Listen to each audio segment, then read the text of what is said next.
गौहान नाम का एक लड़का जिसने अभी अभी अपनी यूनिवर्सिटी में टॉप किया था। यह अचीवमेंट किसी मामूली स्टूडेंट के लिए नहीं बल्कि उसके लिए बहुत बड़ी बात थी, क्योंकि वो एक बहुत ही हम्बल और गरीब परिवार से आता था। उसके माँ बाप पानी बेचकर अपना घर चलाते थे। उन्होंने अपनी पूरी जिंदगी सैक्रिफाइस कर दी थी ताकि उनका बेटा पढ़ सके, इस उम्मीद में कि शायद एक दिन वो उन्हें इस गरीबी से बाहर निकाल पाएगा। लेकिन ग्रेजुएशन के बाद गौहान को एक कड़वा सच पता चला कि कॉर्पोरेट दुनिया सिर्फ ग्रेड्स या मार्क्स नहीं देखती। यहाँ कनेक्शंस, सोशल क्लास और आप कहाँ से आते हो ये ज्यादा मैटर करता है। महीने बीत गए, वो कैपिटल सिटी में जॉब ढूंढता रहा। उसका रेज्यूमे हर जगह गया, लेकिन जवाब में सिर्फ रिजेक्शन ही मिला। ज्यादातर कंपनियां सिर्फ एलीट यूनिवर्सिटीज के बच्चों को चाहती थी, खासकर उन्हें जो विदेश से पढ़कर आए हों। गौहान बेचारा अपने होम टाउन के एक छोटे से प्राइवेट कॉलेज का ग्रेजुएट था और यहीं से उसका इल्यूजन टूटना शुरू हुआ। ये पूरा सिस्टम ही अमीरों के लिए बना था।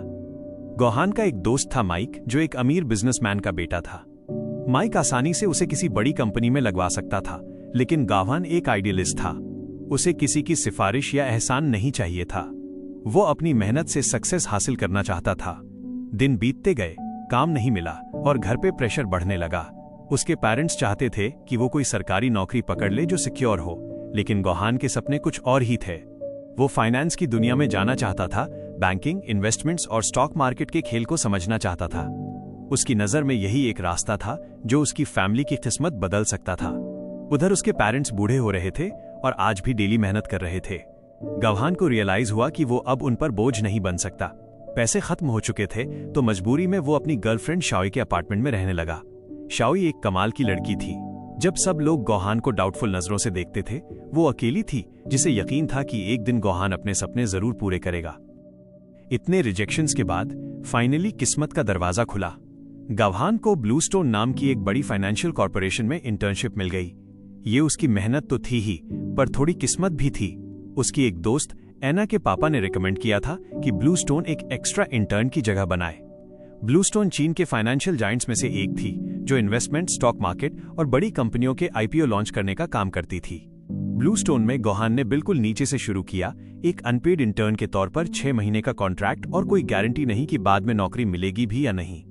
पहले ही दिन उसके सुपरवाइजर ने उसे ऊपर से नीचे तक देखा और इमीडिएटली जज कर लिया। गौहान का सूट पुराना था, बिना किसी ब्रांड का, और उस पर सिलवटें थीं। वो बाकी अमीर इंटर्न्स के बीच अलग ही दिख रहा था। काम के बाद गौहान चुपचाप बैठा अपने खाली बैंक अकाउंट को घूर रहा था। उसके पास कुछ नहीं बचा था। तभी शाओई ने उसे सरप्राइज किया। उसने अपनी सेविंग्स यूज करके गौहान के लिए एक नया सूट खरीदा था। वो बहुत महंगा तो नहीं था, लेकिन गौहान को वो कॉन्फिडेंस देने के लिए काफी था, जो उसने काफी वक्त से महसूस नहीं किया था। ब्लूस्टोन में उसका सफर और मुश्किल हो गया जब उसे जैंग नाम के सीनियर फाइनेंशियल एनालिस्ट के अंडर डाल दिया गया। जैंग अपने स्ट्रिक्ट स्टैंडर्ड्स और तेज दिमाग के लिए मशहूर था। जैंग ने फाइनेंस की दुनिया में दशक बिताए थे। वो जानता था कि मार्केट कितना नाजुक होता है। एक छोटी सी गलती कंपनी को डुबा सकती है, और ये इंडस्ट्री कमजोर दिल वालों के लिए नहीं है। जब जैंग ने देखा कि गौहान एक पानी बेचने वाले का बेटा है और छोटे कॉलेज से आया है, तो उसे पहले दिन से ही डाउट था। जैंग के हिसाब से हाई फाइनेंस की दुनिया सिर्फ एलीट एजुकेशन और पावरफुल फैमिलीज वालों के लिए थी। लेकिन गौहान के लिए यही वो वजह थी कि उसे सफल होना था। वो साबित करना चाहता था कि आपका बैकग्राउंड आपकी किस्मत डिसाइड नहीं करता। बार बार रिक्वेस्ट करने के बाद जैंग ने फाइनली उसे एक मौका दिया। गौहान ने दिखा दिया कि वो सिर्फ ईगर ही नहीं, स्मार्ट भी है। उसे करंट मार्केट इश्यूज की समझ थी और वो टफ केसेस पर अपनी राय देने से डरता नहीं था। जल्द ही जैंग ने उसे एक क्लाइंट मीटिंग के लिए ड्राइव करने को कहा। गौहान की ड्राइविंग स्किल्स ने जैंग को इम्प्रेस किया, क्योंकि कॉलेज में पैसे कमाने के लिए गौहान ने ड्राइवर की नौकरी भी की थी। वो लोग एक हेलीकॉप्टर मैन्युफैक्चरिंग कंपनी पहुंचे, जहां ब्लूस्टोन इन्वेस्ट करने का प्लान कर रही थी। जैंग ने बिना वक्त बर्बाद किए प्रोडक्ट इंस्पेक्ट करना शुरू किया। उसने हेलीकॉप्टर के पार्ट्स खोलकर देखे और रिवील किया कि कंपनी प्रीमियम सप्लायर्स के पार्ट्स यूज कर रही है। इस डिस्कवरी ने मीटिंग का माहौल बदल दिया। उस दिन गौहान ने एक बहुत बड़ी बात सीखी। फाइनेंस सिर्फ नंबर्स का खेल नहीं है, ये ईमानदारी और ट्रांसपेरेंसी का खेल है। वो जैंग के उसूलों और उसकी सही गलत की समझ का फैन हो गया। उनकी टीम वर्क काम आई और प्रोजेक्ट सक्सेसफुल रहा। जैंग को अब गौहान में पोटेंशियल दिखने लगा था।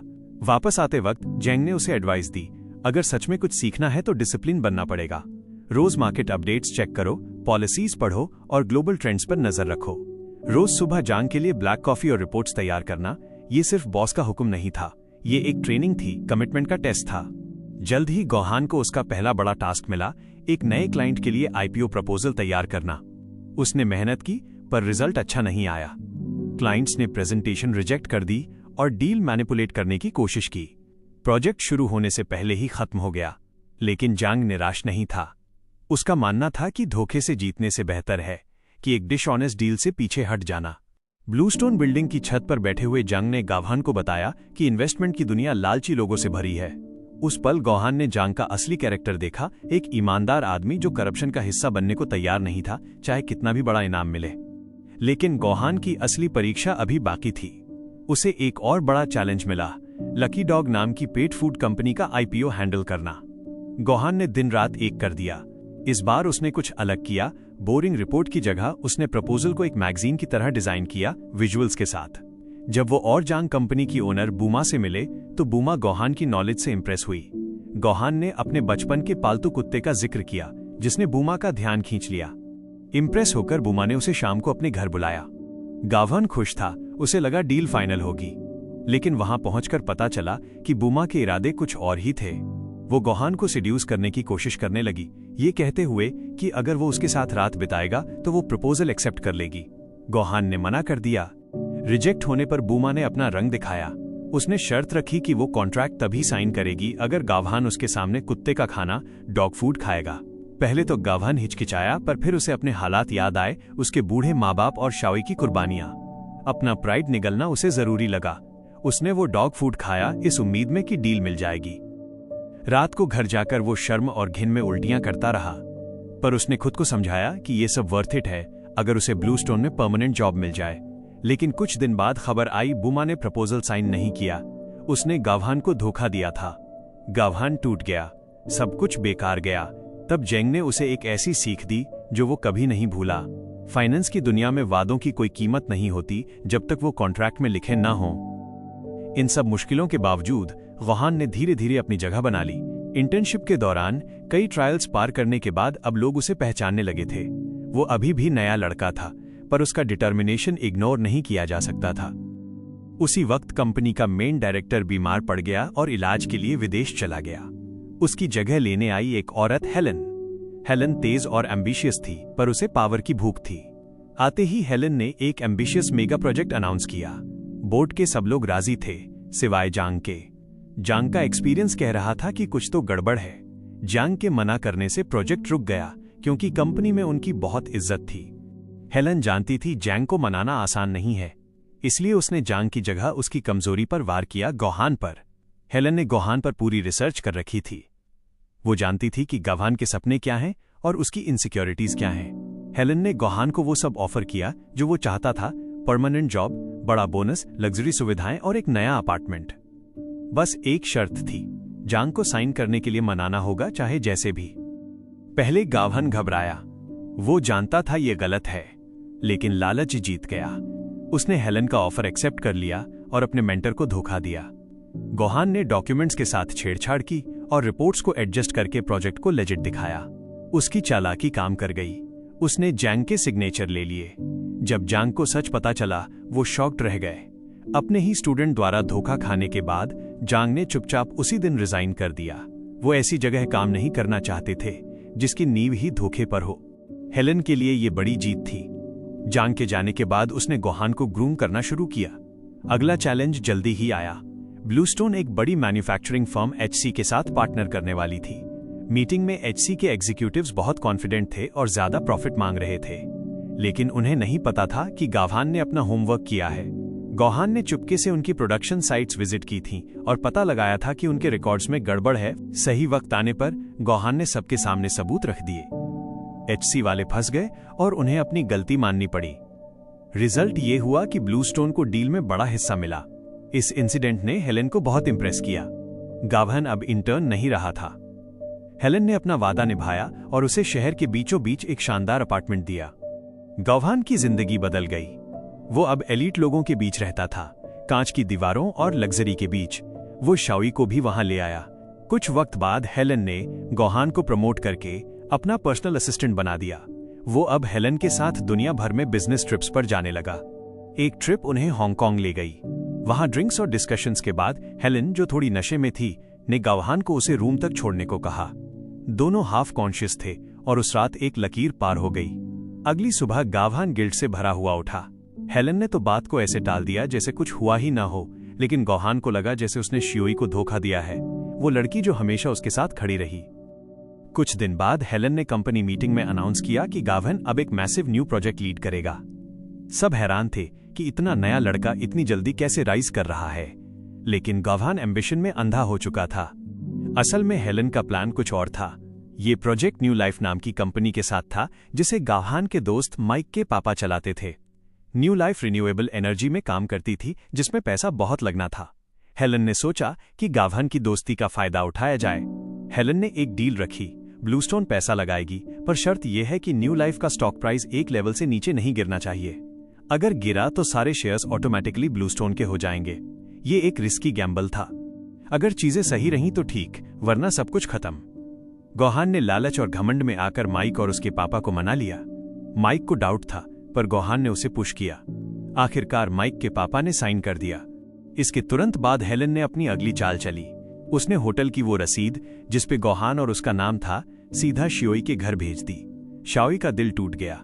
जिस इंसान को उसने हर मुश्किल में सपोर्ट किया, आज उसी ने उसे धोखा दिया। शियोई बिना कुछ सुने अपना सामान पैक करके चली गई। गावहान अकेला रह गया। उधर न्यू लाइफ का स्टॉक मार्केट डेब्यूट हुआ। किसी को नहीं पता था कि हेलन ने सीक्रेटली सप्लायर्स को पैसे देकर न्यू लाइफ का रॉ मटेरियल रुकवा दिया है। बिना मटेरियल के काम रुक गया और स्टॉक प्राइस गिरने लगा। इन्वेस्टर्स में पैनिक फैल गया। शेयर्स की वैल्यू रॉक बॉटम पर आ गई। शर्त के मुताबिक जैसे ही प्राइस गिरा, न्यू लाइफ के ज्यादातर शेयर्स ऑटोमेटिकली ब्लूस्टोन के नाम हो गए। हेलन जीत गई, पर न्यू लाइफ बर्बाद हो गई। माइक के पापा ये सदमा बर्दाश्त नहीं कर पाए और हार्ट फेलियर से उनकी मौत हो गई। माइक टूट चुका था, बाप भी गया, कंपनी भी गई और दोस्त ने भी धोखा दिया। गौहान के लिए ये सक्सेस एक नाइटमेयर बन गई। उसके पास सब कुछ था, पर जो मायने रखता था वो सब चला गया। गिल्ट में डूबा वो ब्लूस्टोन की छत पर खड़ा था। सुसाइड करने की सोच रहा था, लेकिन कूदने से पहले उसने जैंग को कॉल किया। धोखा मिलने के बावजूद जैंग वहां आया। जैंग ने उसे समझाया, इंसान कई बार टूट सकता है, पर उसे हराया नहीं जा सकता। इन शब्दों ने गौहान में नई जान फूंक दी। उसने तय किया कि वो अपनी गलतियां सुधारेगा। वो माइक के पास गया और दिल से माफी मांगी। माइक पहले गुस्से में था, पर गौहान का पछतावा देखकर उसने उसे एक मौका दिया। अब शुरू हुआ बदले का खेल। गौहान, माइक और जांग ने मिलकर प्लान बनाया। उन्होंने मार्केट में अफवाह फैलाई कि मिडिल ईस्ट का कोई बड़ा इन्वेस्टर न्यू लाइफ को खरीदने आ रहा है।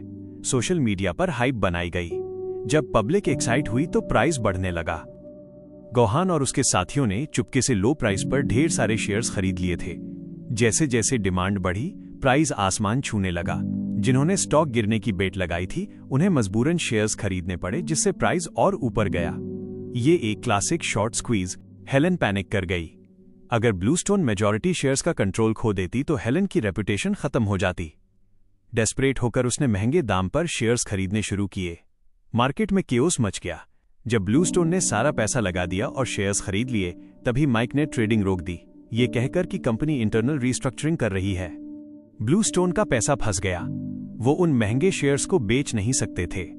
हेलन का एम्पायर रातों रात गिर गया। गौहान और माइक ने अपना बदला ले लिया था। हाँ, इस प्रोसेस में उन पर भी लीगल केस हुआ, पर माइक के लिए ये वर्थ इट था। कम से कम उसने अपने पापा की लेगेसी को लालच के हाथों मरने से बचा लिया। हेलन, जो कभी पावर में थी, अब सब कुछ खो चुकी थी। सब खत्म होने के बाद गौहान ने ब्लूस्टोन और उस दुनिया को अलविदा कह दिया जिसने उसे लगभग खत्म कर दिया था। वो शियोई के पास गया, माफी की उम्मीद में नहीं, बस सच बताने के लिए। उसने खुद से वादा किया कि अब वो कभी एम्बिशन को खुद पर हावी नहीं होने देगा। कहानी के अंत में गौहान जांग की नई प्राइवेट फाइनेंशियल फर्म ज्वाइन करता है, एक छोटी कंपनी जो ईमानदारी और भरोसे पर चलती है। उनका उसूल सिंपल है, सफलता पाओ पर किसी और को बर्बाद करके नहीं। तो इस कहानी का मोरल यही है दोस्तों, कभी कभी सफलता की सीढ़ी चढ़ते हुए हम इतना ऊपर चले जाते हैं कि जब नीचे देखते हैं तो पता चलता है कि हमने उन सबको खो दिया है जो हम पर भरोसा करते थे।